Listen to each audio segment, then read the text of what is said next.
Hello guys and welcome back to the channel. I welcome you once more to the channel where we are going to discuss plenty of things as concerns FC Barcelona's qualification to the round of 16. Yeah, we are equally going to look at the possible opponent that FC Barcelona might meet in the round of 16. We are equally going to talk about the goalkeeping situation that has been causing a lot of chaos in the Barcelona's dressing room, Lamine Yamal, and the possible renewals that have taken place lately in FC Barcelona. If you are a Barcelona fan, if you are a sport lover, then you are at the right channel at the right time. Yes, guys, FC Barcelona succeeded to qualify in the round of 16 in the new format of the UEFA Champions League. They were second just after Liverpool. Has it been FC Barcelona were able to win the game against Atalanta, the last game against Atalanta, then FC Barcelona could have been able to become the first position, but they were unable and the game ended 2-2 on both sides. So Liverpool were the first, while FC Barcelona are the second in this new format. Out of 36 teams, FC Barcelona were second. It wasn't just like maybe someone would say a luck. No, it was due to the hard work and consistency, because it wasn't easy. Nobody even thought before the beginning of this season would that FC Barcelona can even do what they are doing today, because it was like FC Barcelona were unable to buy players, talk less of even having the means to register the players that they were able to buy.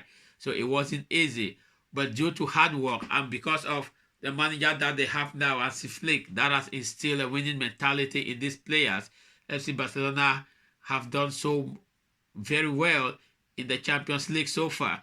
As concerns La Liga, they have equally done very well, but at a certain point,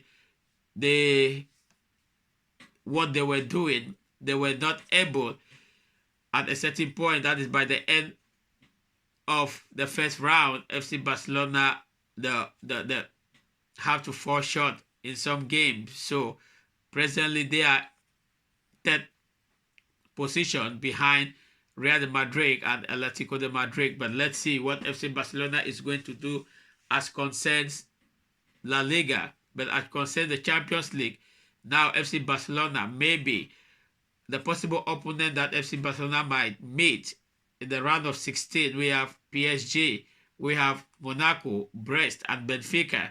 Now, it all depends how the games are going to take place. But as of now, those are the possible opponents that FC Barcelona might meet in the round of 16. PSG, Monaco, Brest, and Benfica. Yes. Now, if we leave the round of 16 of the UEFA Champions League, we are going to equally talk about Szczesny and Iñaki Peña.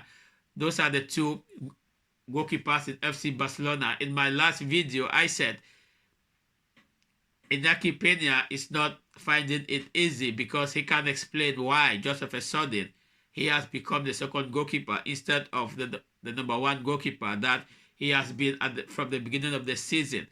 But the tensions are still there, but Hansi Flick has still stood on his word and still believed that Szczesny needs more playing time than Peña. Yes, that Szczesny has more playing time than Peña. He believed that Szczesny has more of experience and he should continue being the number one goalkeeper in FC Barcelona. Yes, he should continue being the number one goalkeeper in FC Barcelona. Though this is not funny at all because Peña is not very happy with what is going on, and some of his teammates equally are not very happy with what is going on. But in the few months ahead, we will see what is going to happen. Is it that Hansi Flick is going to continue using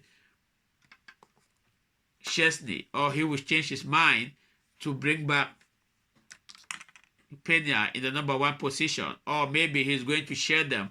One person will be for the cup games and another one will be in the league games. As of now, we don't know, but we know that Hansi Flick have trusted Szczesny, and Szczesny is the number one goalkeeper now in FC Barcelona.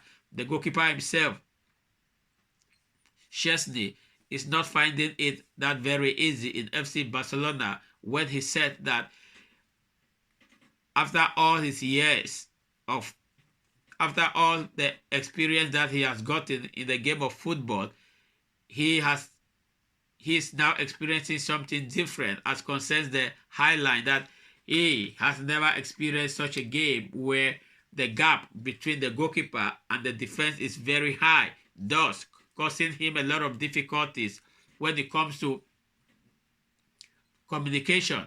That is why we have seen lately in some games that he has been able to commit a lot of mistakes, yes, in terms of communicating with the defense line, because the defense line is very, very high.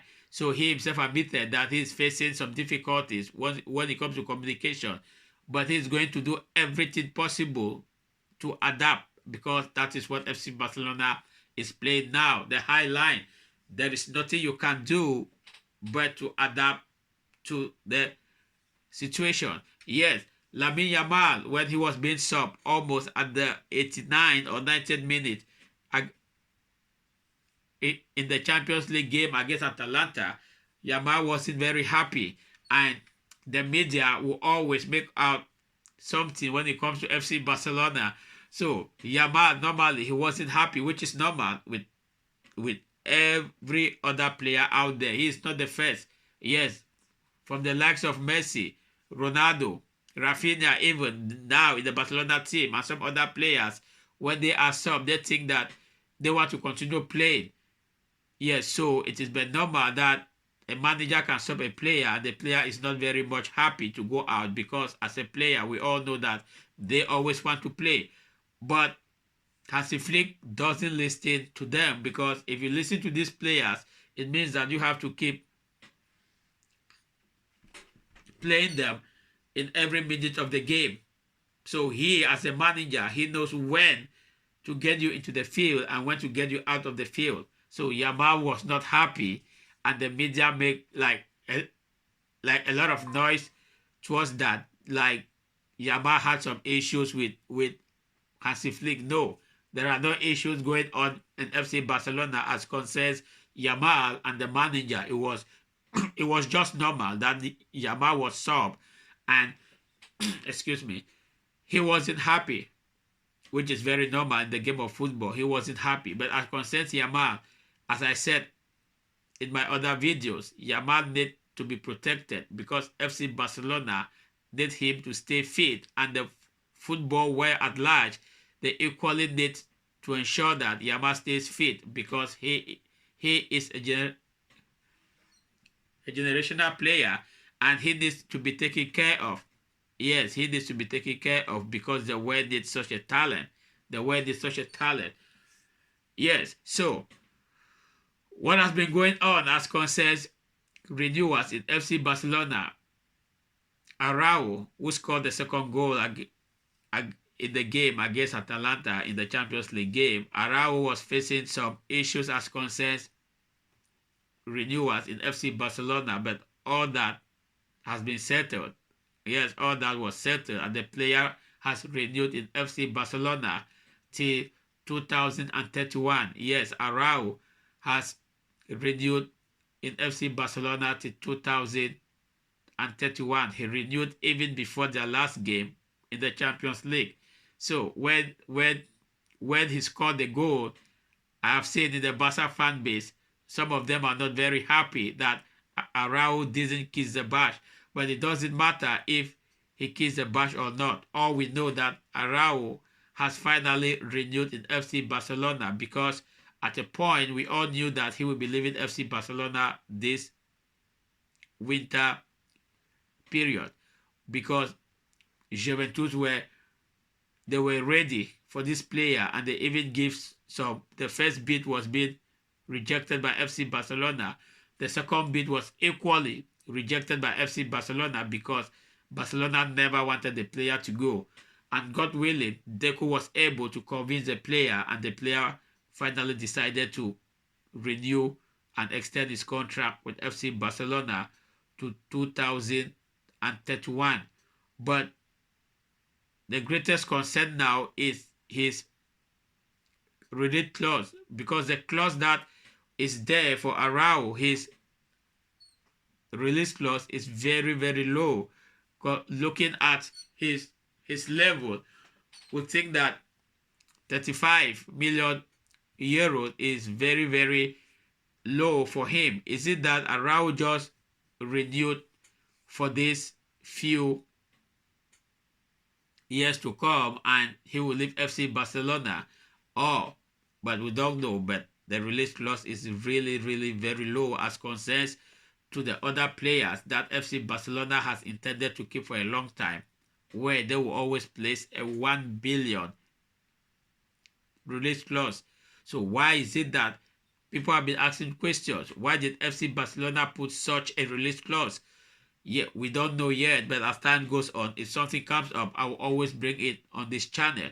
Another player that FC Barcelona has been able to renew so far is the midfield maestro now in FC Barcelona and the football world at large, Pedri. Pedri has been able to pen down his renewal to 2030. Yes, Pedri has been able to renew his contract with FC Barcelona to 2030 with a release clause of 1 billion. It means that Pedri has already committed himself in FC Barcelona, because I don't see any club out there that is going to pay 1 billion for a player. So if FC Barcelona places a clause of 1 billion for a player, it means that they are just telling the world that this player is not for sale. Yes, it means the player is not for sale. So Pedri has a release clause of 1 billion and he has renewed his contract to 2030. Another player that FC Barcelona has been able to renew his contract yesterday was Gavi. Gavi has equally renewed his contract with FC Barcelona to 2030 with a 1 billion release clause. Yes, 1 billion release clause. It means Pedri and Gavi, they are in no-go area. Yes, FC Barcelona have simply told the world that these players, guys, we don't need you to come after them because they will remain in FC Barcelona. Yes, they will remain in FC Barcelona. As for Yamal, once he turns 18, because now Yamal is not yet 18 and there are some certain contracts that he cannot sign for so many years because he has not yet turned 18.